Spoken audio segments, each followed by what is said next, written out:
দর্শক, আমি শহীদুল ইসলাম সজল আমার টিকটক চ্যানেলের পক্ষ থেকে আপনাদেরকে স্বাগত জানাচ্ছি।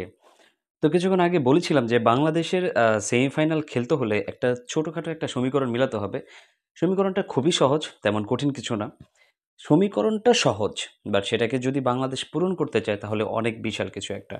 সমীকরণ তেমন কিছু না, সমীকরণ হচ্ছে এটাই যে বাংলাদেশ টিম যদি আগে ব্যাটিং করে, আগামীকালকে সকাল 6:30টায় বাংলাদেশ সময় যে ম্যাচটা অনুষ্ঠিত হবে সেখানে যদি বাংলাদেশ টিম আগে ব্যাটিং করে তাহলে অবশ্যই বাংলাদেশ টিমকে ৬২ রানের ব্যবধানে জিততে হবে।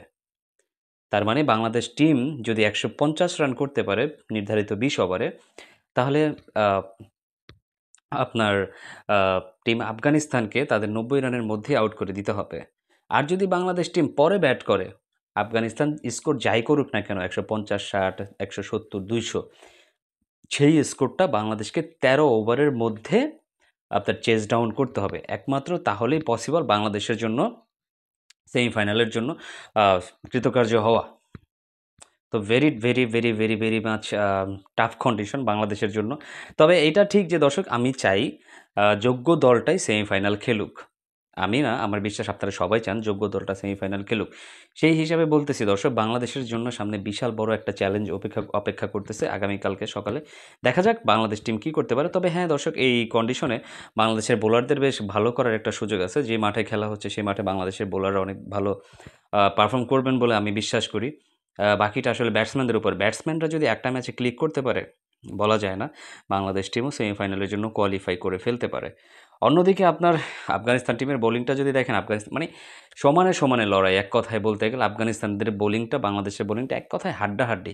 তবে আফগানিস্তান টিমের ওপেনার ২ জন আপনার রহমানুল্লাহ গুরবাজ এবং ইব্রাহিম জাদরান যেভাবে ব্যাটিংটা করে আসতেছে, যে ব্র্যান্ডের ব্যাটিংটা তারা করতেছে, সেই চাপটা কি বাংলাদেশি ব্যাটসম্যানরা আসলে নিতে পারবেন কিনা বা কুলায় উঠতে পারবেন কিনা তাদের ব্যাটসম্যানদের সাথে, সেটা হচ্ছে বিশাল বড় একটা মুখ্য বিষয়। তো দর্শক, আশা করি আপনারা বুঝতে পারছেন যে একদম ক্লিয়ার কাট কথা।